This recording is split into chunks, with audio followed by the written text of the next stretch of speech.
Hi, it's Darnell with D-Grill. I've got a 9.5 pound brisket here, full brisket, not trimmed this time.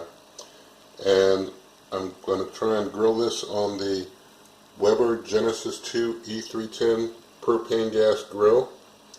And I'm getting ready to prep it now, so I'm going to walk you through that with me.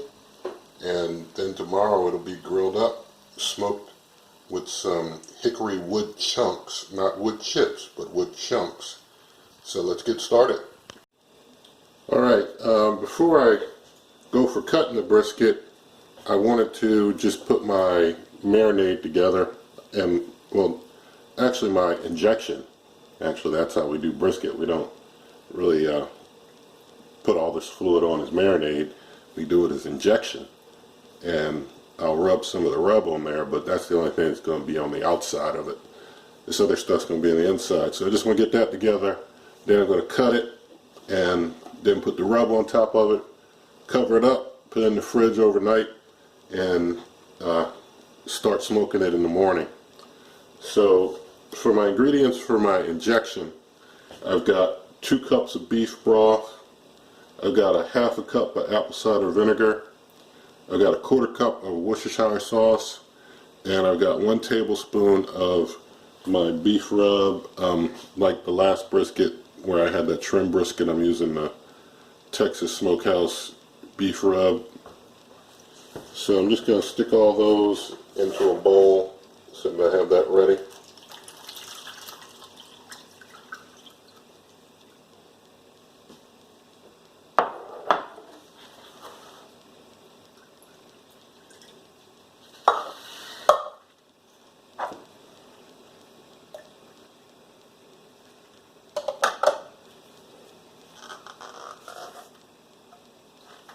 Alright, get these out of the way. Let's mix that up. Now to trim the brisket, as I mentioned in my last video, I didn't think I had the skills to trim one, but I've been studying up, thanks to YouTube, and I've seen a lot of different ways to do it, but I've come up with the way that I've determined I'm going to do it, take care of it. And going to leave all the fat cap side on the fat side there. Only thing I'm going to cut, there's like a hard piece right there, a hard piece around here. Well, actually this hard piece I'm going to keep. That's not too much, not too hard. But there's a real hard piece right here. I am going to cut that off. And might do a little trimming up in here, but that's going to be all that I'm going to trim. I'm going to do minimalist trim, but this piece right here is just too hard. And overall this brisket's tender.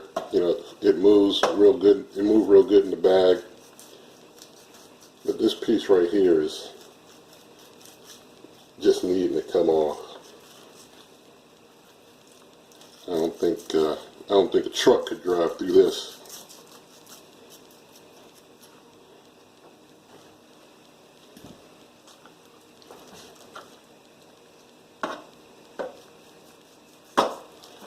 Get a little deeper in there on it.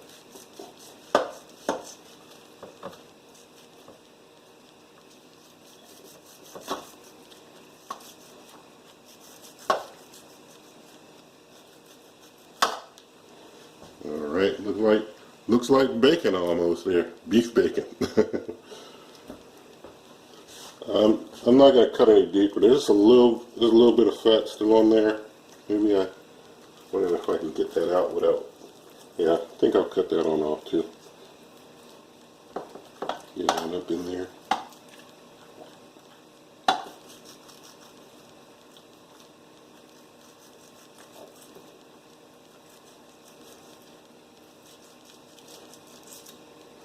Alright. And if I cut a little of this stuff off, I don't want to really cut into my meat. At the same time, I don't want my marinade getting blocked too much by this stuff.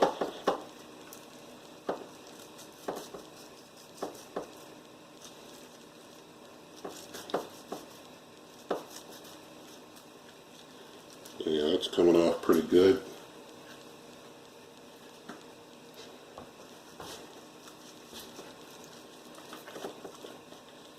piece of fat there off. I'm just going to cut some of this in here, just a little bit of, and get a little of this fat here off. Ooh, be careful with your knife.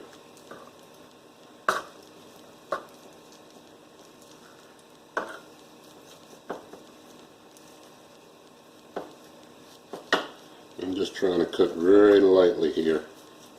Don't want to go too deep. Just want to get some of that fat off the top. And I guess, you know, depending on the person, they might go deeper, but this is just my style.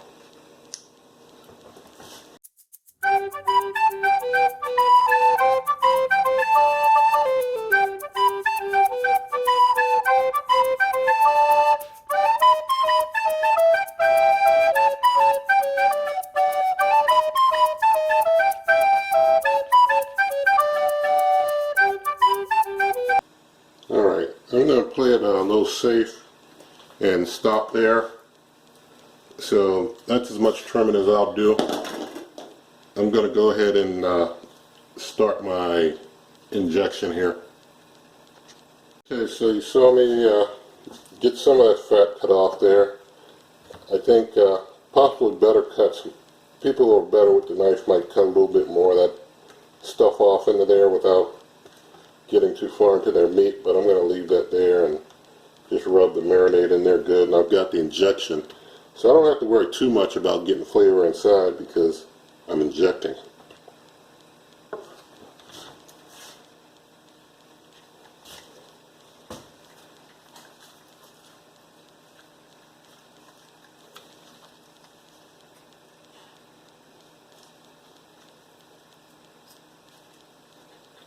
I just get that started. I'm just going to get the injection here.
Alright, so I've got my injection all in the brisket, so now I'm just going to put my rub all over it.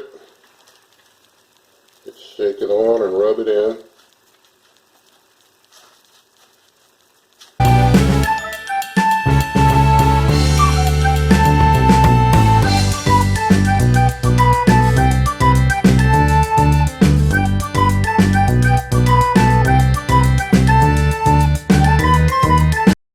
Okay, I've got my rub all in that brisket. Now I'm just going to cover it up, put it in the fridge overnight, and I'll see you in the morning to start smoking this brisket. Alright, so it's the next morning and the sun just rose about 30 minutes ago. It's about 7 a.m. now. I've had the brisket inside out, starting to get that to get a little closer to room temp so that it's not refrigerator cold going onto the grill. I'm going to start getting things fired up, but I wanted to show you the setup here.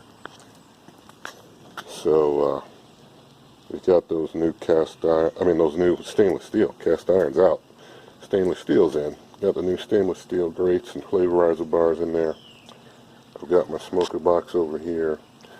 Like I mentioned, I've got wood chunks in there, and with wood chunks you don't need to soak wood chunks. With the stainless steel grates, I did notice one interesting thing.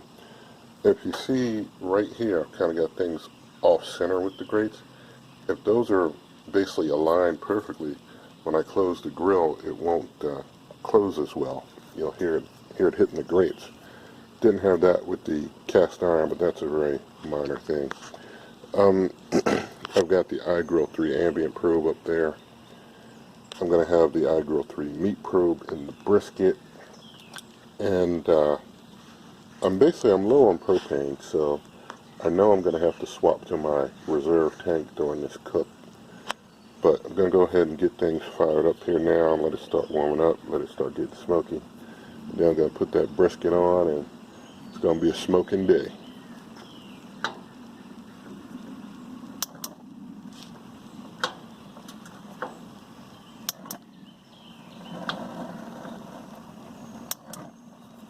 Alright, we'll let that start warming up. And we'll come back and throw the brisket on the grill. Alright, so I've had things preheating for not even 15 minutes. And got up to about 500 after about maybe 10 minutes. And it's about 62 or so this morning. It's kind of going to be warming up to the 70s or 80s, probably the low 80s. Actually, it's about 67 this morning. But after about less than 15 minutes, since after 10 it reached 500, I started turning knobs down. And I left the left one on high. But before 15 minutes were up, there were plumes of smoke coming out of there from those wood chunks. I mean, those wood chunks, they smoke up a lot and quick. So I've turned things down to a quarter, still getting a little smoke. More like the level I want to get, a nice steady smoke. So I'm just trying to get that temp down to 325 at this point, and then I'm going to put that brisket on. And I also wanted to mention that in order to keep track of that propane that's low, for the ambient probe I'm using a range setting so that I know if the heat gets too low. I also know if the heat gets too hot. So I know if it gets too low that my propane ran out and it's time to swap it. And of course, if it gets too hot, then I can just turn it down a bit more. Still working on getting that temp down, but wanted to show you something because since I didn't soak those wood chunks, and you know they lit up fast, but I got a full blaze fire going on in the smoker box now. Although most people don't soak those wood chunks, I think I'm going to just soak mine to try and see if I can prevent that full-on blaze from going on in the smoker box. I'd rather it be more smoldering type of fire than a just full-on blaze, you know what I'm saying?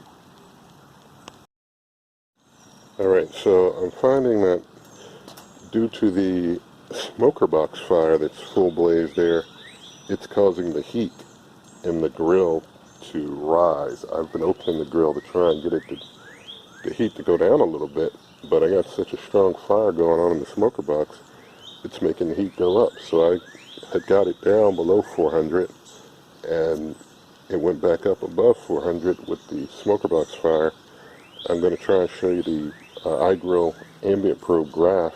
You can see how it went below 400 when I opened things, and I close them and it's still going up because I got a full blaze going on in there. So definitely going to be soaking all the future wood chips. Might have to throw a little water or something on these just to dye them down a little bit. Alright, so that blaze in the smoker box pretty much went down on its own. I did put a little drizzle on it, and I don't know if that really helped it much at all, but it was looking kind of concerning and keeping the heat up. But it's gone down a bit. It's smoldering good.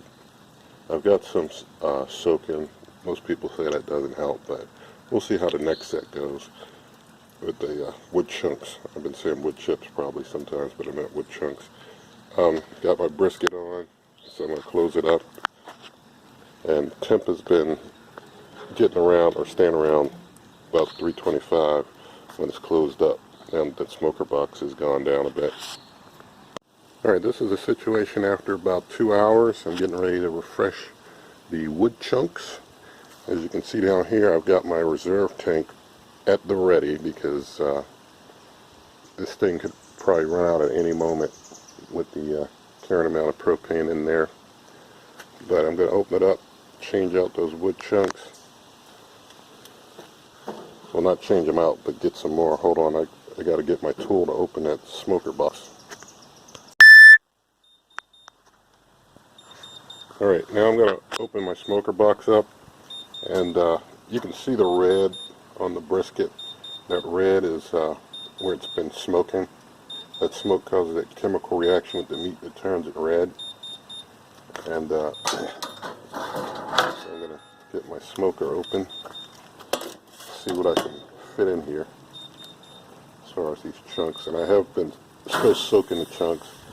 I do feel that soaking the chunks just keeps them from getting too flaming.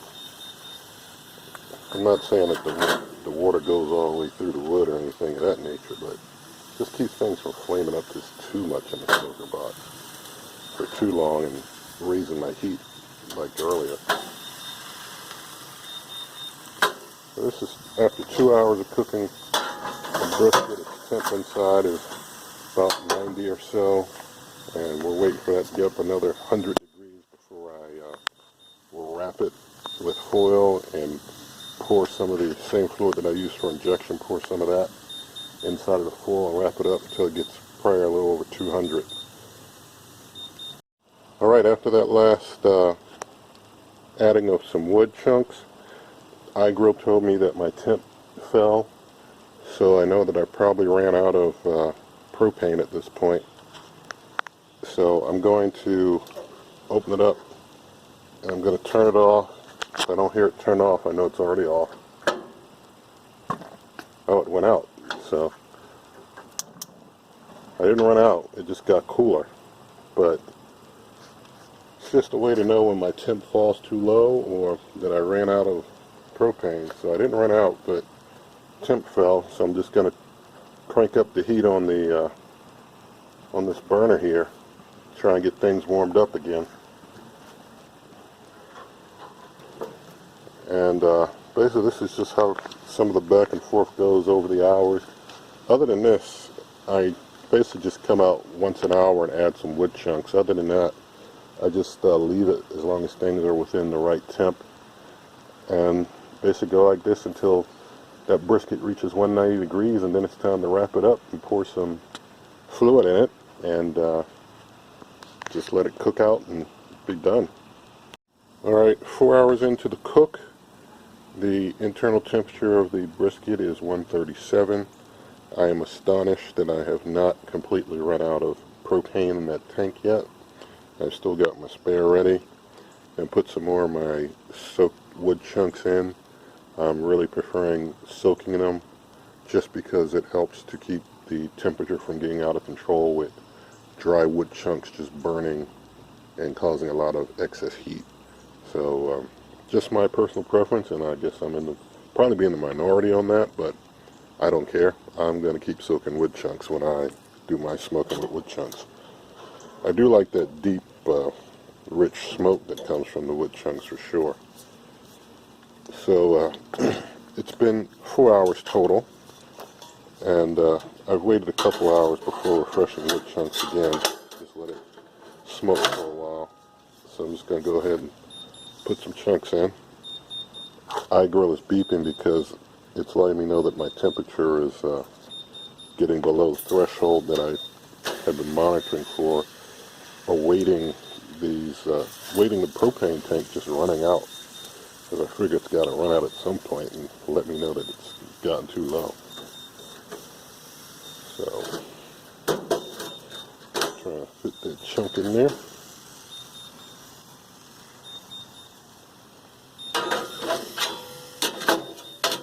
Alright, the door's not going to close all the way, that's okay.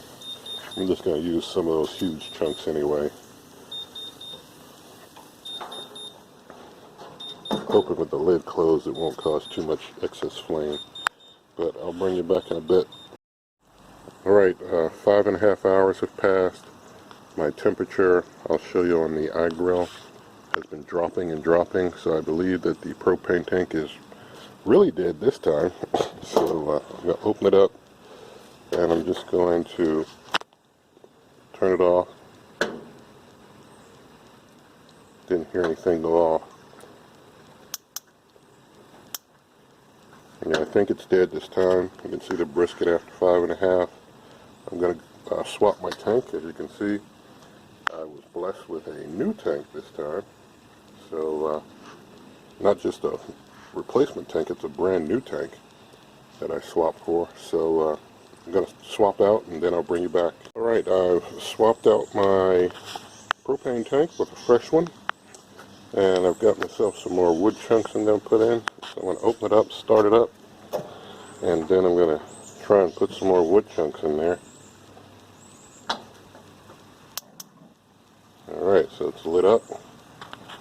And let's see, I'll probably turn it down to like 3/4 or so. The wood chunks burning helps pick up the temp anyway a bit. So I'm going to go ahead and throw some more of these big ones on.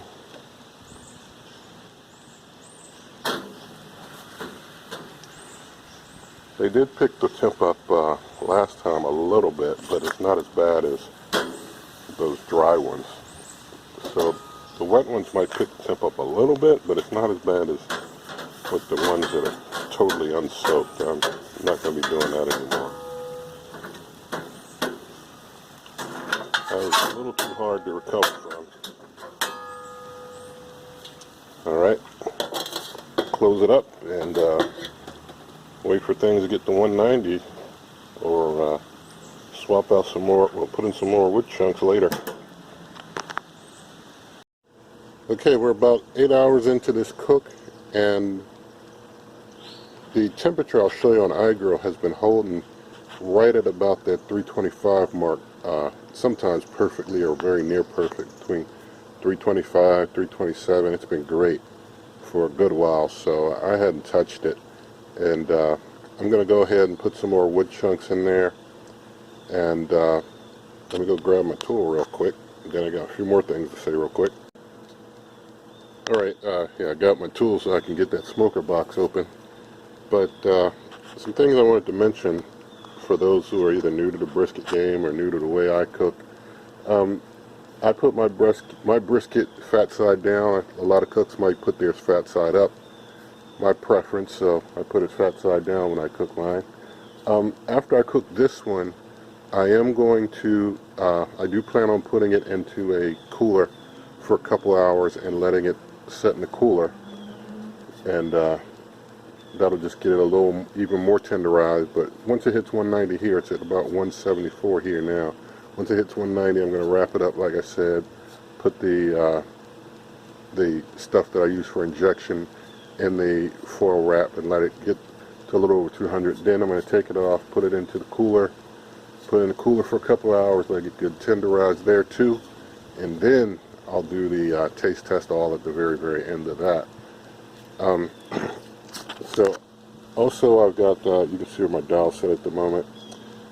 And for you who haven't cooked a brisket before, you use the indirect heat. So I've got my heat burning over on this side, got my brisket on that side, so that there's no direct heat hitting my brisket. But you can see after 8 hours how my brisket looks. I can tell you he smells happy.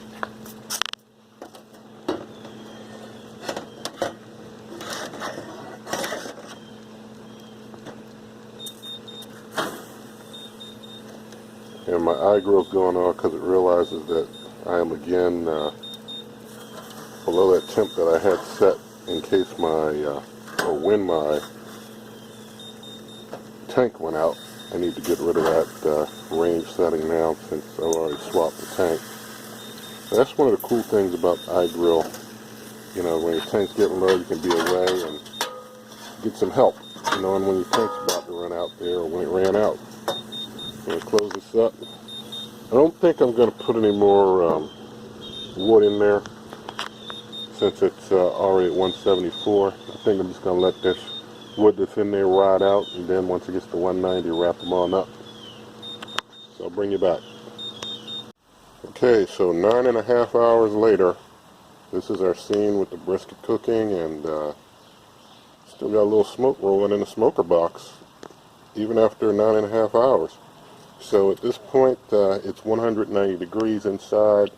We'll wrap it up, pour 1/2 of the amount of fluid that I used in the injection in here, and then I'm going to just wrap it up good and just leave it here until it gets to a little over 200 and pull it off, put it in the cooler. So this is the last time you'll see this until some hours from now, because it'll get to a little over 200, put it in the cooler and leave it in the cooler for a couple hours.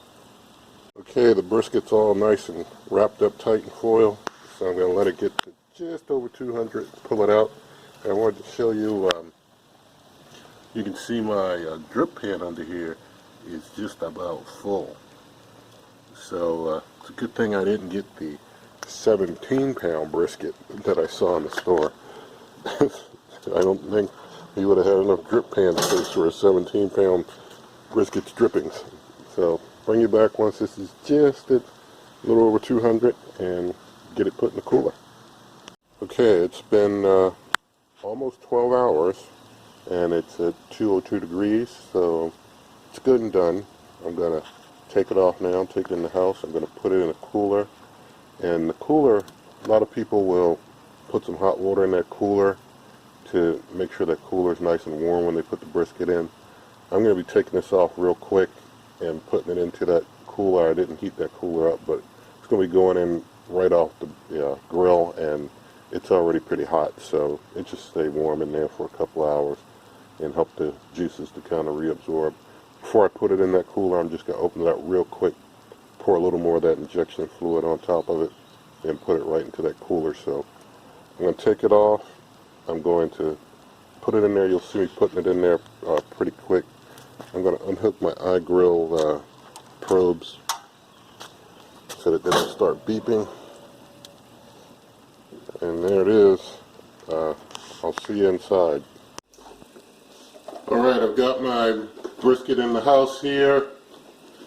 I'm just getting my glove back on so I can get it open, pour a little juice on it, and transport it over into my cooler here.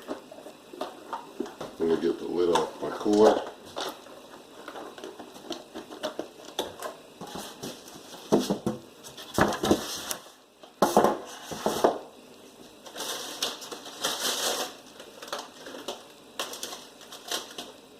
Get my iGrill probe out. And the iGrill probes, the meat probes work great. The ambient probe, for anyone wondering, I'll say see my video about the ambient probe. And you definitely should.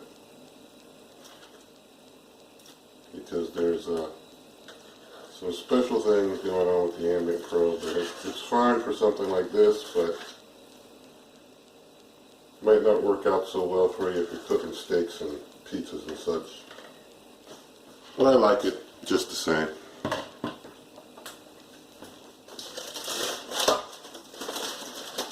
Alright, I'm just going to stick it in my cooler and let it sit there for a couple hours.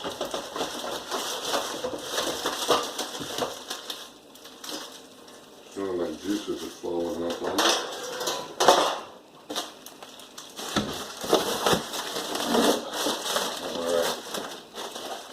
That's okay. Just fits. Just fits. Get my lid on. I'll let that sit for a couple hours there, and then it'll be time for the official taste test. Alright, I've been waiting 2 hours for this brisket in the cooler to absorb some juices and kind of get settled in. I'm going to take it out, put it in the pan here, and then I'm going to do a little taste test.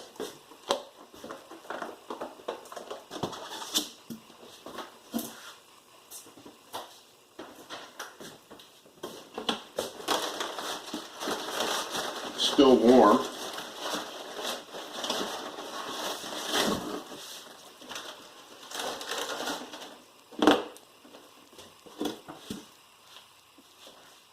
smells good too. Let's see what we have there.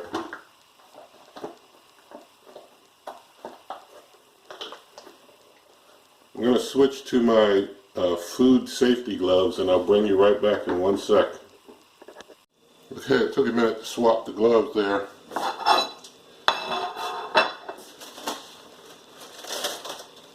See what we have here. Nice big beautiful brisket. Gonna get it cut open here.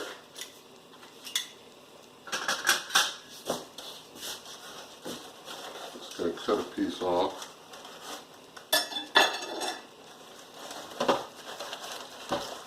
Just want to cut into it and get a good look inside of there.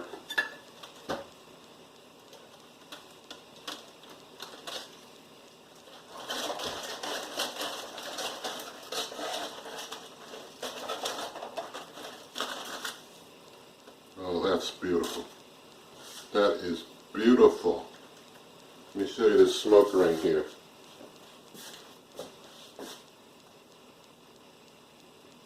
A beautiful smoke ring on that. That's wonderful. Just going to slice a little piece off. Slice a couple pieces off.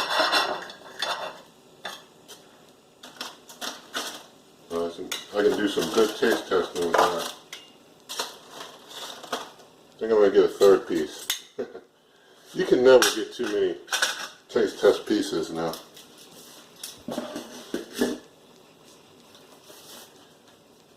Let me adjust my camera here.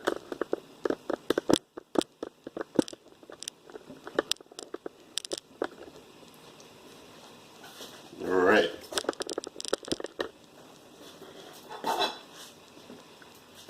Here we go.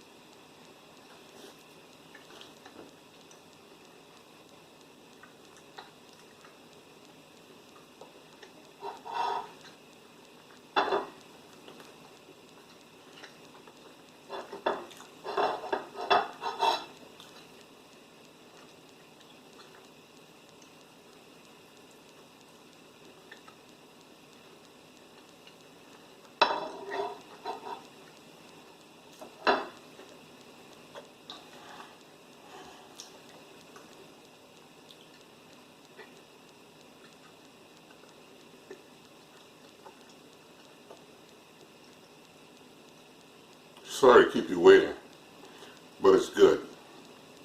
It's worth the 12 hours of cooking plus the 2 hours of waiting for it in the cooler. It's tender, it's juicy, it's smoky, it's tasty. So definitely give it a try. Definitely got to try and do your own brisket. Definitely you'll appreciate it more than getting it from somewhere else.